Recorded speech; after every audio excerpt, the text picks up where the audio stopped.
here's something that's really been bothering me. And it's this idea that I see a lot of bloggers struggle with. I struggle with. I have friends who are some of the best bloggers that struggle with the same exact thing. And it's this idea that, because somebody else has written about it, because somebody else has already covered a topic ad nauseum, we can't write about it, or we get intimidated to write about it. We look at the Marcus Sheridans and the Martin Shervingtons and the Mike Altons and the Wade Harmons of the world, and we say, gosh, they're so good.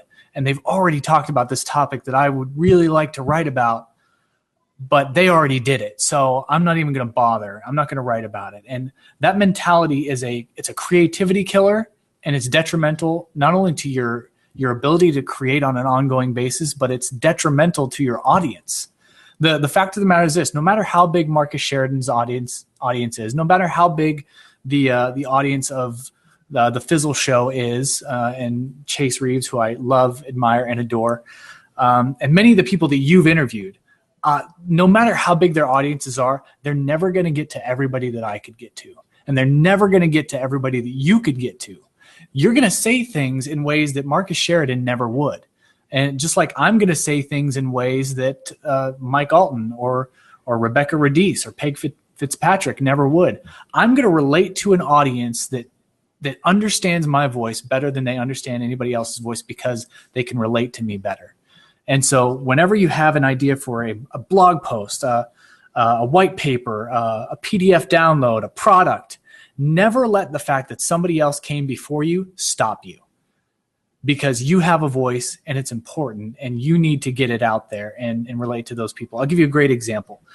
Just recently, Google Plus released a new product called Collections. It's a really cool product, kind of like Pinterest meets Google Plus and better.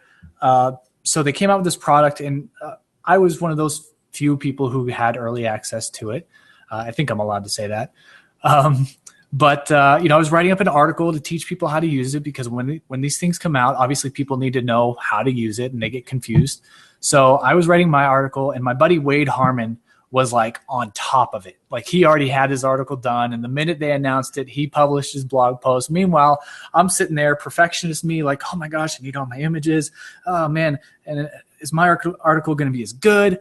And I'm sitting there starting like, do I even need to publish this? Like, why can't I just link to Wade's and tell people, go read Wade's article? And I'm sure Martin Shervington's going to write something that's phenomenally better than mine. And, I have a track record of having an audience who loves the things that I say, despite having other people say them, and I still struggle with that. So I published the article probably 3 or 4 hours after Wade Harmon did.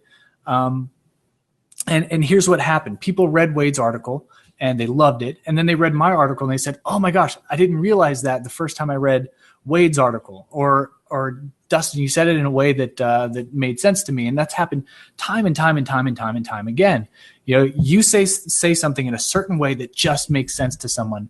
And you cannot forget that. You can't forget that your audience is not their audience. And they may have an audience that's much bigger than yours, but they never have everyone they can never connect to the people that have connected to you in a real genuine way. And that's just been kind of waking me up at night. That's that thought that people are just afraid to say something that somebody else have said, either out of intimidation or out of the fact that they don't believe that they're going to do anything better, or they're not going to be more interesting, or they're not going to be more informative than someone else. And all that, I'm telling you, it doesn't matter.